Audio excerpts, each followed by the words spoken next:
बिस्मिल्लाहिर्रहमानिर्रहीम। अस्सलाम वालेकुम बच्चों, उम्मीद करता हूँ सब खैरियत से होंगे।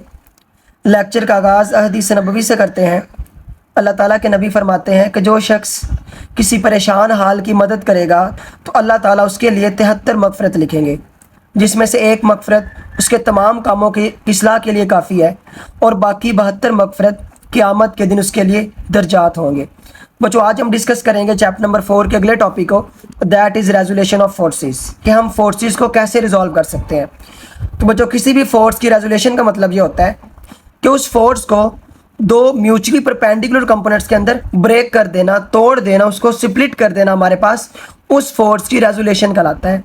किसी भी फोर्स की या बच्चों किसी भी वेक्टर की रेजोल्यूशन का मतलब ये होता है कि उस फोर्स को या उस वेक्टर को उसके दो म्यूचुअली परपेंडिकुलर कंपोनेंट्स के अंदर उसको स्प्लिट कर देना, उसको तोड़ देना, उसको ब्रेक कर देना।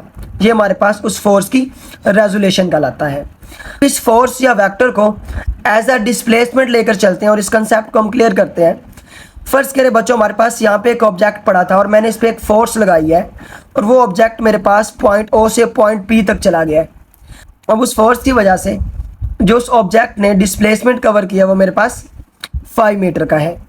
अब क्योंकि मैंने इस डिस्प्लेसमेंट के कंपोनेंट्स को फाइंड करना है, क्योंकि अब ये जो डिस्प्लेसमेंट है बच्चों, ये अलोंग एक्स एक्सिस और अलोंग वाई एक्सिस, दोनों एक्सिस के अलोंग है।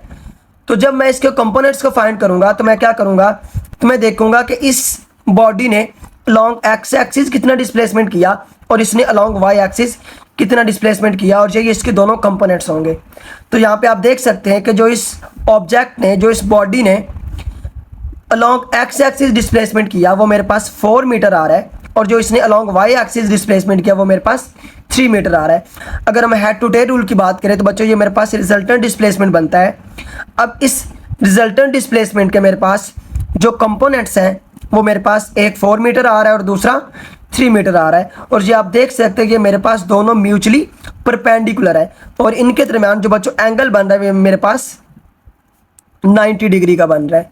और हमने यही देखा था कि किसी भी फोर्स को जब हम रिजॉल्व करते हैं तो इसका मतलब ये होता है कि हमने इस फोर्स को इसके दो म्यूचुअली परपेंडिकुलर कंपोनेंट्स के अंदर इसको हमने स्प्लिट कर दिया, इसको तोड़ दिया।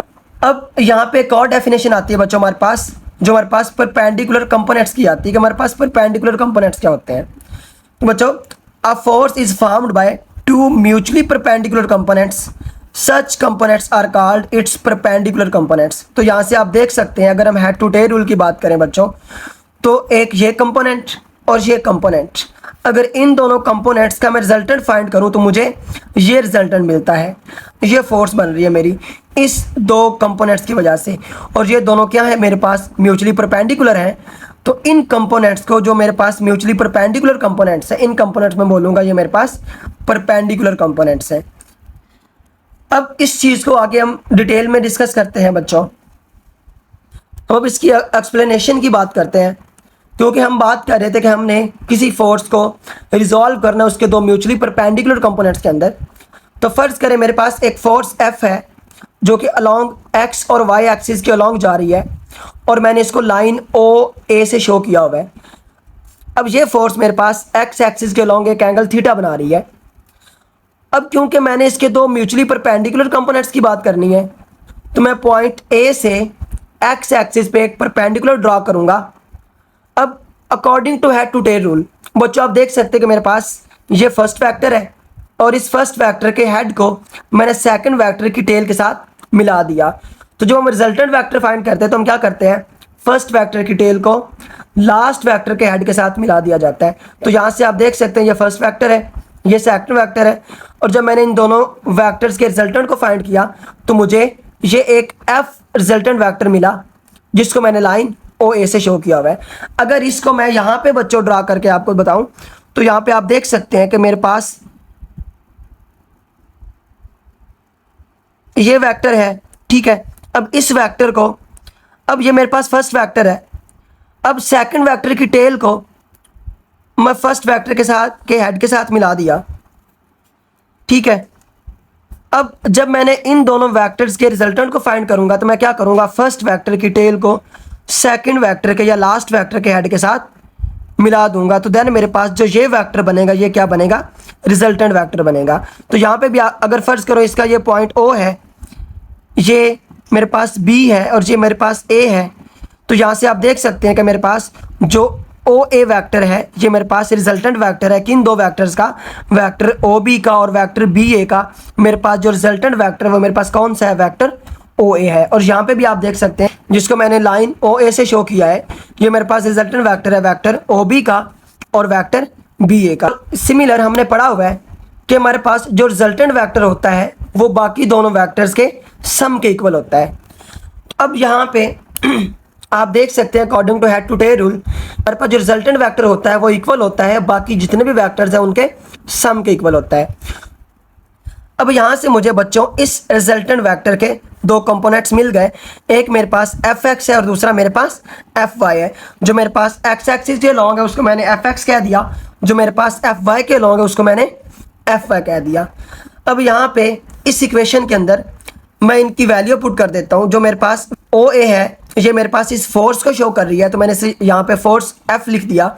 और इस फोर्स का जो मेरे पास ये वाला कंपोनेंट है ओ बी, ये मेरे पास एफ एक्स है और मेरे पास जो ये वाला कंपोनेंट है इसका, जो मेरे पास एफ वाई है। अब मैंने इन कंपोनेंट्स के मैग्नीट्यूड को फाइंड करना है, तो उसके लिए मैं ट्रिग्नोमेट्रिक रेशियोज को यूज़ करूँगा। और हमें पता है कि हमारे पास जो साइन थीटा होता है वो हमेशा परपेंडिकुलर ओवर हाइपोटेन्यूज होता है। हमारे पास परपेंडिकुलर ओवर हाइपोटेन्यूज जो हमारे पास होता है वो हमारे पास साइन थीटा के इक्वल होता है। और यहाँ से भी आप देख सकते हैं कि हमारे पास बच्चों जो एंगल के सामने वाली साइड होती है वो हमेशा साइन थीटा की होती है। जो एंगल के सामने वाली हमारे पास साइड होती है वो हमेशा साइन थीटा की होती है। और जो हमारे पास बेस में होती है हमारे पास वो हमेशा हमारे पास कॉस थीटा होती है। तो जब मैंने साइन थीटा को फाइंड किया तो वो मेरे पास परपेंडिकुलर ओवर हाइपोटेन्यूज होता है। अगर मैं कॉस थीटा की बात करूं तो वो मेरे पास बेस ओवर हाइपोटेन्यूज होता है। चलिए सबसे पहले हम साइन की बात करते हैं। तो साइन थीटा मेरे पास परपेंडिकुलर ओवर हाइपोटेन्यूज होता है। तो यहाँ पे परपेंडिकुलर की मेरे पास वैल्यू क्या है बच्चों, वो मेरे पास एफ वाई है और मेरे पास जो हाइपोटेन्यूज है उसकी मेरे पास वैल्यू कितनी है, वो मेरे पास एफ है। अब मेरे पास जो साइन थीटा वो इक्वल आ गया एफ वाई ओवर एफ के इक्वल आ गया। अब मैंने फाइंड क्या करना था बच्चों, यहाँ पे एफ वाई फाइंड करना था। तो ये जो मेरे पास डिवाइड में एफ है ये इधर क्या हो जाएगा, इधर आकर बच्चों ये मल्टीप्लाई हो जाएगा। जब मैं इस एफ को इधर मल्टीप्लाई करूंगा तो ये मेरे पास एफ साइन थीटा बन जाएगा और जो मेरे पास इक्वल आ जाएगा एफ वाई के। और ये मेरे पास इस फोर्स का कंपोनेंट अलॉन्ग वाई एक्सिस है वो मेरे पास क्या है, एफ साइन थीटा। अब सिमिलर मैंने इसका अगला कंपोनेंट फाइंड करना है जो मेरे पास एफ एक्स है। अब एफ एक्स को मैं कैसे फाइंड करूंगा बच्चों, मेरे पास जो कॉस थीटा होता है वो इक्वल होता है बेस ओवर हाइपोटेन्यूज, जो मैंने अभी आपको पहले बताया है। अब बेस मेरे पास एफ एक्स के इक्वल है और मेरे पास जो हाइपोटेन्यूज है ये मेरे पास एफ के इक्वल है। अब यहाँ पे मैंने इन दोनों की वैल्यू पुट कर दी तो मेरे पास जो कॉस थीटा है वो इक्वल आ गया एफ एक्स ओवर एफ के। अब यहाँ से मैंने एफ एक्स को फाइंड करना है, तो ये मेरी जो फोर्स है ये मेरे पास कॉस थीटा के साथ मल्टीप्लाई हो जाएगी। तो मेरे पास जो एफ एक्स है वो इक्वल आ जाएगा एफ कॉस थीटा और ये मेरे पास कंपोनेंट्स है बच्चों अलॉन्ग एक्स एक्सिस। तो यहाँ से मुझे दोनों के मैग्नीट्यूड मिल गए। जो मेरे पास एफ एक्स कंपोनेंट है उसका जो मैग्नीट्यूड है वो एफ कॉस थीटा है और जो मेरे पास एफ वाई कंपोनेंट है जो इसका मैग्नीट्यूड है वो मेरे पास एफ साइन थीटा है। तो उम्मीद करता हूँ बच्चों आपको इस लेक्चर की समझ आ गई होगी। अपना बहुत ज़्यादा ख्याल रखिए। अल्लाह हाफिज़।